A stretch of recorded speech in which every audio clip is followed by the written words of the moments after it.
Swayam Prabha. Digital India. Educated India.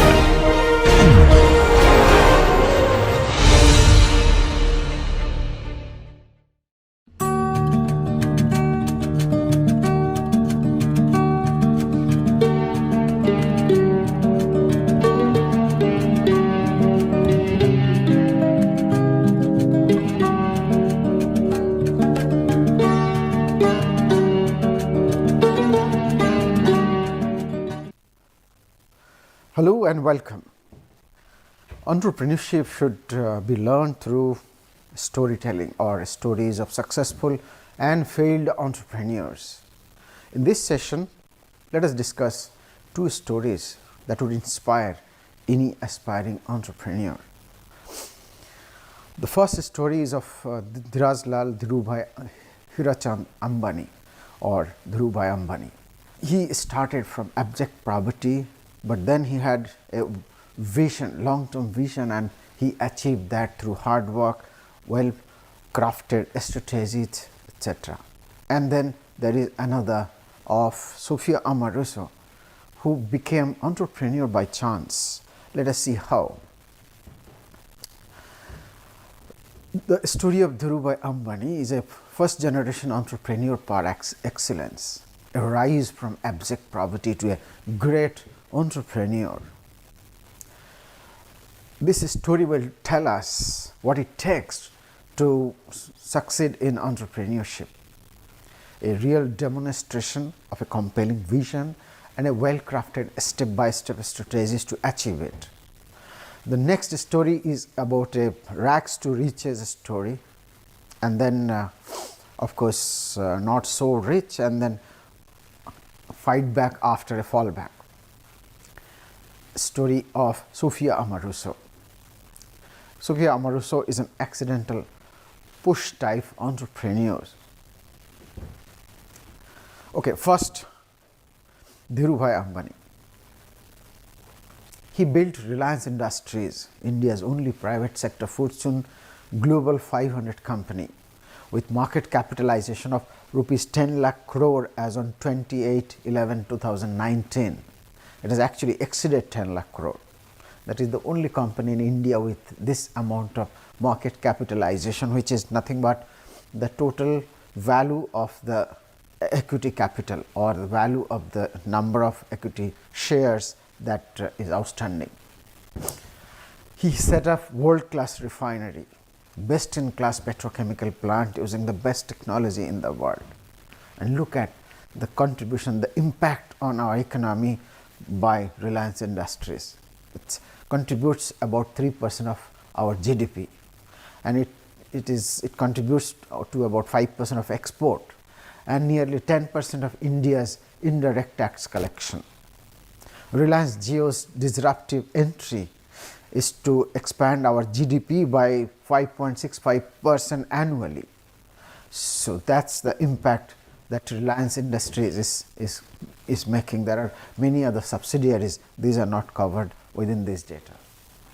He born in a poor family. He was the son of a poor school teacher, but then the family had financial difficulty. His father was not keeping well, so eventually he could not sustain his studies.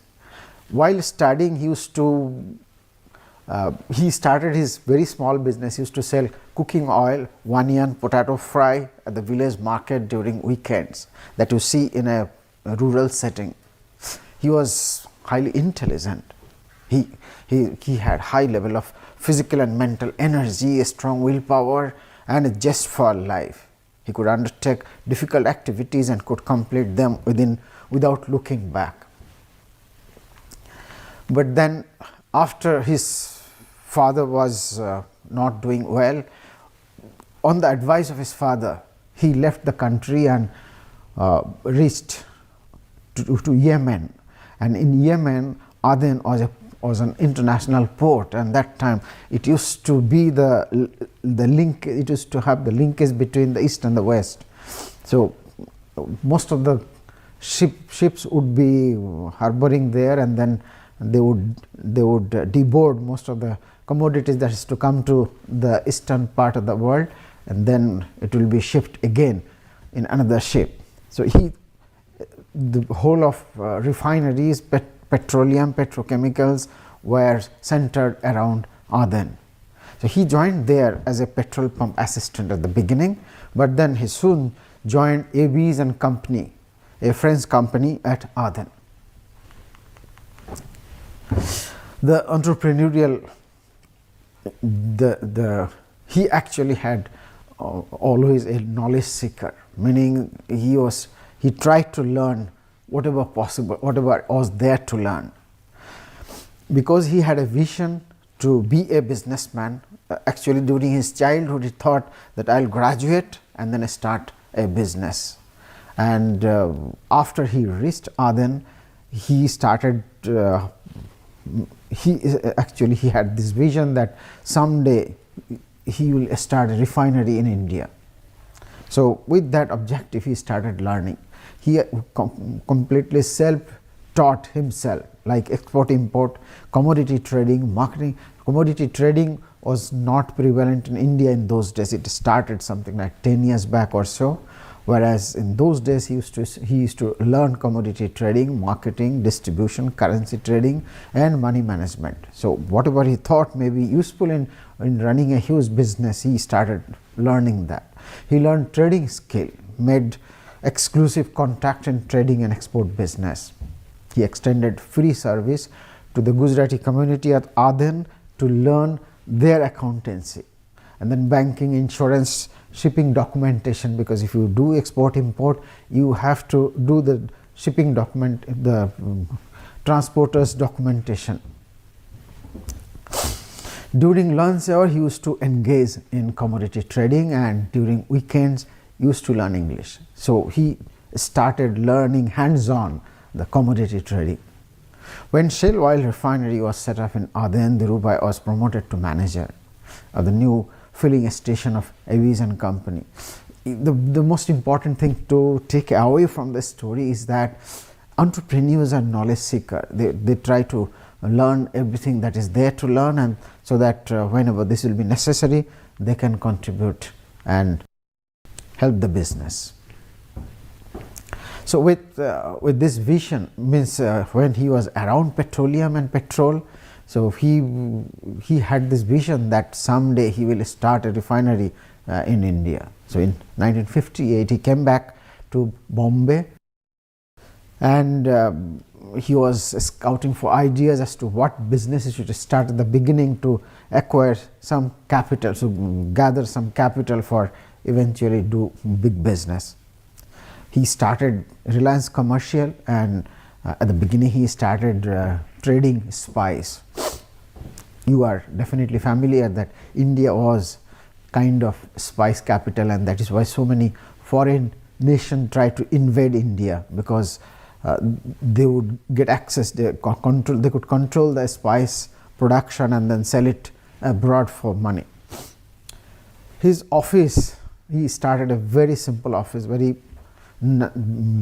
he had just a table and a chair. He didn't even have a telephone. So he used to share a telephone through a hole in the wall with another office on the other side of the wall. So he started his business almost like at no capital whatsoever. While doing market research, he realized Indian exporters were mostly focused on high margin and not on quality and delivery schedules. In those days, market was not competitive, our businessmen were not so educated, so mostly people were trying to make a quick buck. So they would promise something, whereas they would deliver something different, and they would promise some kind of a delivery schedule, whereas they couldn't keep that because perhaps it was not available. So he identified that as an opportunity, that most of the Western countries were developed by then, and most of the Western buyers were quality conscious, and then they valued timely delivery. So he wanted to become competitive through these two features of the business, that he would provide best quality product and he would always keep the delivery schedule.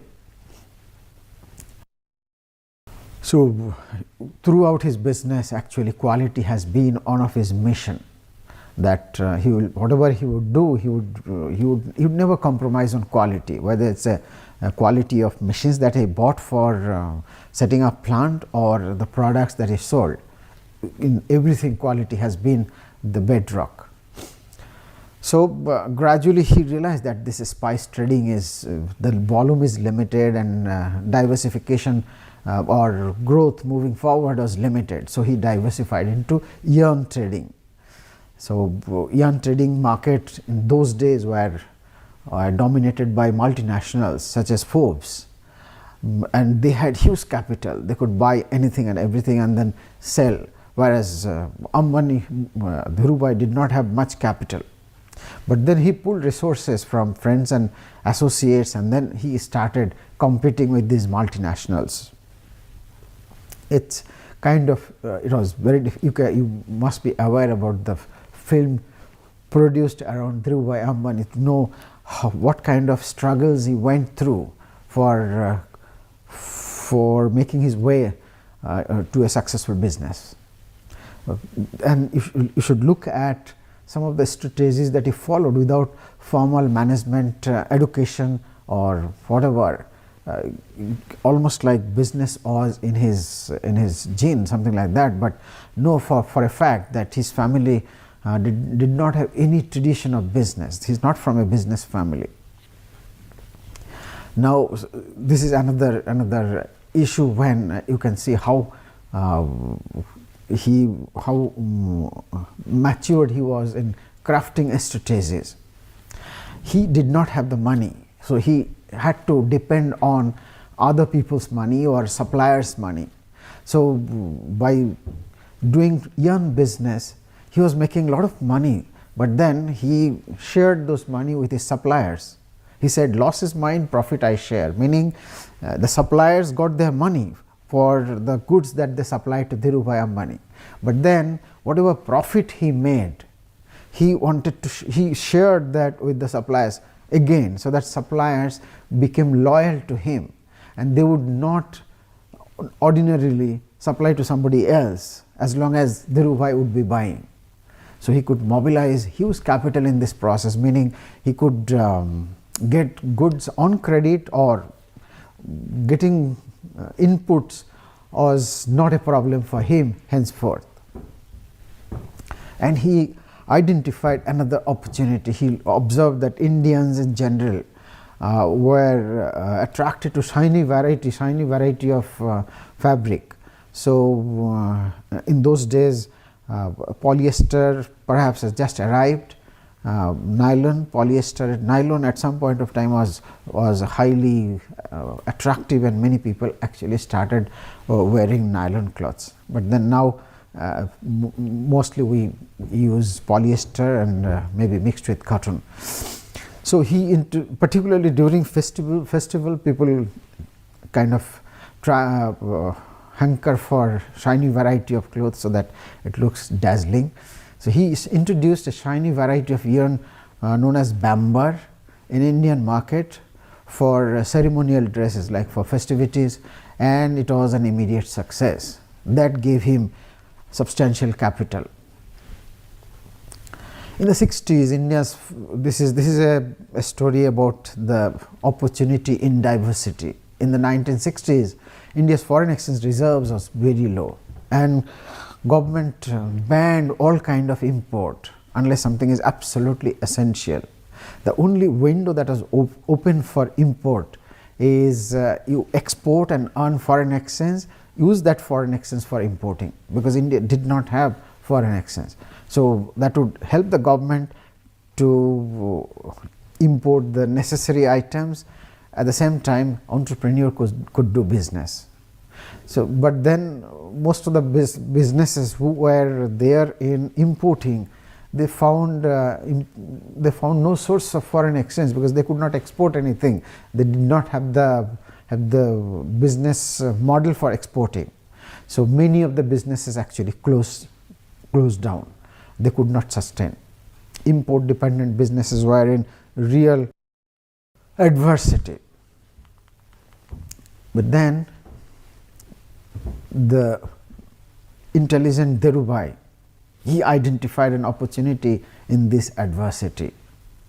He identified rayon as one of the goods that can be exported to Aden, but then it was not profitable, so no other businessmen were thinking of exporting rayon to any other country. But then he was clever. He exported at a loss and he earned foreign exchange. With that foreign exchange, he imported synthetic fiber to sell in India, and there was nobody else importing that synthetic fiber in India, so he had almost like a monopoly in the market. So he could charge high price because there's no competition. He realized that he realized that selling yarn is not so profitable. There can be a huge value addition if yarn is converted into fabric. So he decided to put up textile mills where yarn will be converted into fabric, and he procured 5,000 square yards of land in Ahmedabad and set up a textile mill. He imported modern plant. This is again another example of quality. He imported modern plant from Europe. Rather than buying second-hand machine, the then tradition, Indian companies used to buy second-hand machine, even import second-hand machine, whereas he imported the best machine from Europe, and that would produce the best quality of fabric. So quality, maintaining quality has always been his priority. In fact, World Bank at some point of time certified that the textile mill of Dhirubhai Ambani is excellent, even in the standard of the developed country. Another very important trait that we discussed in the previous session is that networking by entrepreneur is a very important quality that helps sustaining a business. Wherever Dhirubhai went, he actually he created network and he maintained that network all through. So in Aden he created network of individuals who can facilitate business at some point of time, and many of his associates were people in Aden. Even his top employees were his associate during the Aden days. He bypassed the resistance by established mills by directly selling to retailers. Other mills were selling to wholesaler, and the wholesaler boycotted Dhirubhai because their suppliers prevented them from buying Dhirubhai.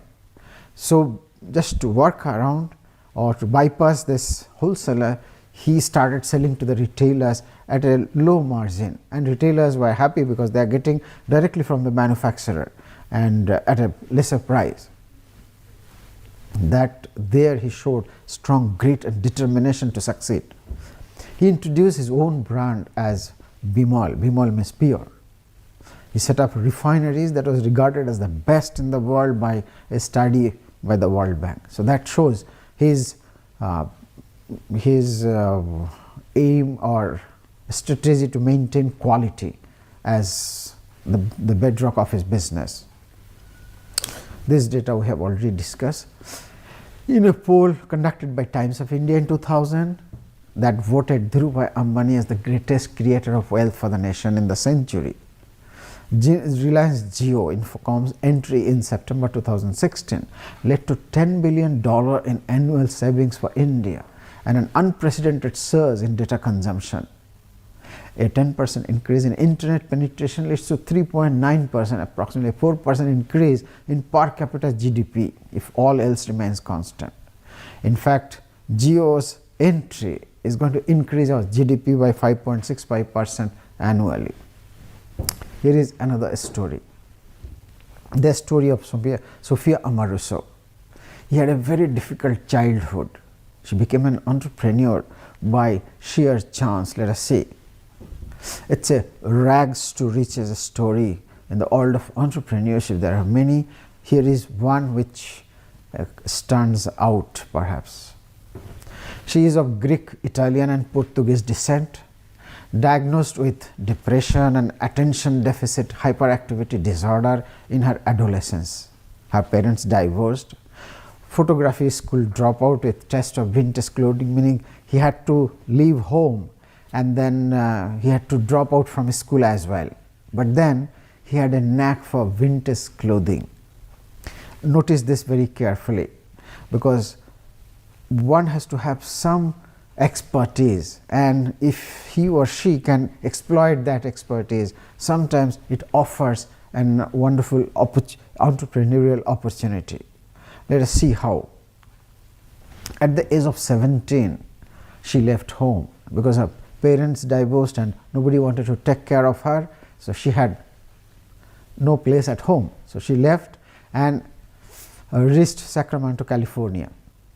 She did various odd jobs, like doing a job in a shop, in the counter, etc., like in a bookshop, record shop, but then nothing actually helped her to accumulate some money, or these were not sufficient for her to maintain herself. She found herself dumpster diving and stealing. Dumpster diving is kind of scouting for food in a trash can, where people dump their extras, like leftovers. So dumpster diving is a phrase where when there are many people actually who would be looking for food in the trash bin. She was even stealing from shops. She was caught stealing.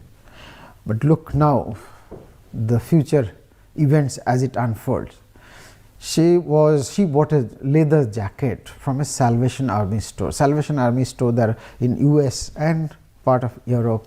There is a chain of stores where Christian missionaries maintain these stores. These are used items, particularly garments, and these are available at a throwaway price. Now she used to window shop, and then someday she identified a wonderful jacket that she bought for $18. She posed herself as a model wearing the jacket, and then she created a page on MySpace, like Facebook, by the name Nasty Girl, and posted the picture to sell the jacket. She sold the jacket for $1,000. She repeated that process. She went to Salvation Army store, bought something and sold again at MySpace, and gradually she became popular. She started having fan follower, and around the name Nasty Girl, and an entrepreneur and a business venture were born. She continued this activity for a while. She launched a formal company by the name Nasty Girl at the age of 22 and quickly developed a loyal following. When the users of Nasty Girl crossed 60,000, Amoruso created her own brand of vintage clothing. By 2010, Amoruso was entertaining offers from host of venture capital firms. Mostly she turned them down. However, when she expanded in 2012, she accepted a VC deal for $50 million equity investment. In 2013, Amoruso was 29 years old and in charge of $240 million venture, that is 1,750 crore in present dollar value, technology-based fashion retail empire. In 2016, she was named one of the richest self-made women in the world by Forbes. But then destiny had some other story to enact. Anyway, before that, look at some of the metrics. About a quarter of the customers used to visit the site at least once a day, and just to check the latest garments that are uploaded. The top 10% of the customers visit the site more than 100 times a month. Many admit that they refresh the site every half an hour, expecting that something new will be uploaded. And she sold 93% of the inventory without any discount, whereas markdown or discount is the order of the day even today. People are trying to use that as their unique selling proposition, how much they can discount. What are the success drivers? Her understanding of the customer. Sophia belongs to the current generation. She understood what the current generation wants, and she could visualize that the competitors were not able to understand the taste and aspiration of the current generation. That was one of the primary drivers of her success. She had an eye for profit, meaning she never used to sell at a discount. If she would buy at price X, she would sell it at price X plus something. So she was always running on profit. Her social skill, she could connect with her followers very actively in the social media, and she had a consistent philosophy of ethics, quality, and she used to keep promise, etc. She never compromised on this ethics, and she was consistent. As I said, she understood the current generation well, much better than the competitors, so that actually helped. She always sold at a price higher than what she bought for. So she used variety of social media to remain connected with customer and then acquire more customer. In fact, at times she used to use customers as a model for attracting newer customers. So means those customers or other customers also used to look at the models as themselves, something like that, and that used to kind of attract more customers. And ethics, of course, it was uncompromised. But then she diverted after she raised venture capital fund of $50 million. She started splashing money for creating infrastructure, creating a brand, marketing. She never used to market till then, but she started spending a lot of money in marketing and particularly building infrastructure. And eventually her business started burning cash, so much so that in 2016, November 2016, she had to file for bankruptcy protection. That means business was almost dead. Eventually, she had to sell her business only for $20 million, and her present net worth as per available data is about $10 million. So it's a rags to riches and then back to 10 million, not really rags per se. And she's now mostly in the media business because she sold her fashion business. She's into a serial was made around her story by Netflix comedy series by the title Girl Boss, partially based on her story in 2017. She recently, after she sold everything, and then she started building a media platform, and for that she raised $3.1 million of funding. She wants to become the Oprah Winfrey, another Oprah Winfrey, and her website of Girl Boss has this mission, vision and values. 4 reasons why it failed. Cash is the king. One must always respect money. She respected till the time she raised $50 million of venture capital. The moment that suddenly that cash came in her hands, she started splashing. After raising venture capital, she moved company into a lavish Los Angeles headquarters, opened 2 brick-mortar stores, leased a dedicated distribution center, spent fortune on marketing. So all these started burning cash. And when she was all for money at the beginning, profit, the focus diverted from profit to perhaps glamour and having cutting edge infrastructure, etc. Reason 2, it's somewhat easy to start a business, but then at a certain point, a new entrepreneur or a first generation entrepreneur may not be able to deliver whatever is demanded of a CEO. A CEO who has risen through experience, through several assignments at different companies and have become knowledgeable, that cannot be replaced by a first generation entrepreneur. So Amoruso did not or resisted recruiting another CEO because she thought she understands her business better than anybody else.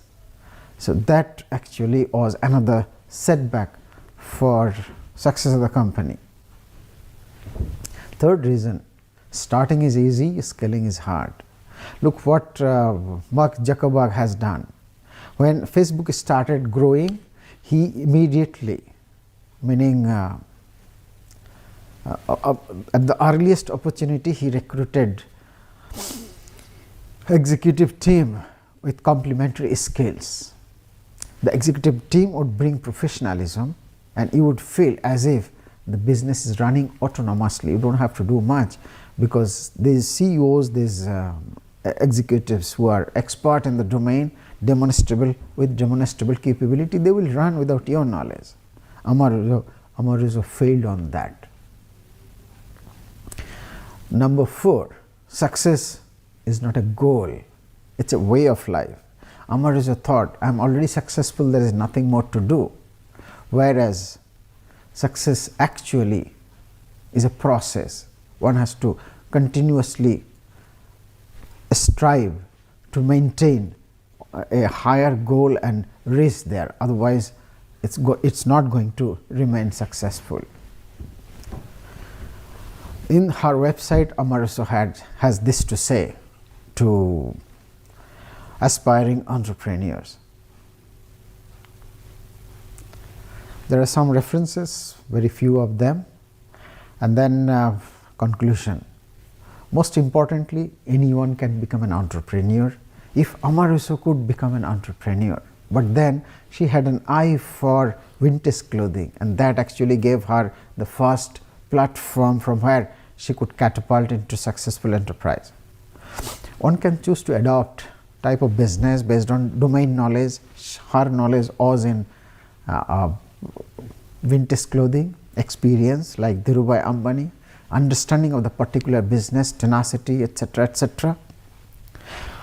Most importantly, one has to dream big, remain passionate, and focus your energy to execute the dream, and success will be yours. Thank you very much.